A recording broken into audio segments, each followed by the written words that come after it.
So now, the technology is at a level where spectators can watch and interact with players anywhere in the world in real time. But what are they watching? Well, the most popular games are MOBAs, which stands for Multiplayer Online Battle Arenas.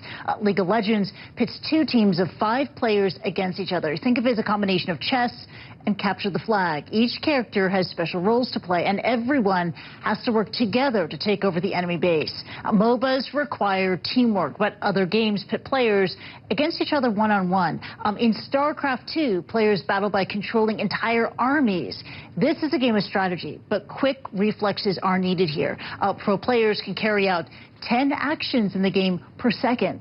Another popular genre, first-person shooters. In Counter-Strike, players team up to complete objectives while shooting anyone who gets in their way. Now, it was first released back in 1999, and now it's one of the most popular games in esports. And finally, there's Street Fighter. Now, this classic is one of a number of fighting games that still attract an audience. It's a link back to the early days of competitive gaming, when people would crowd arcades to watch top players, and now you can watch it all online.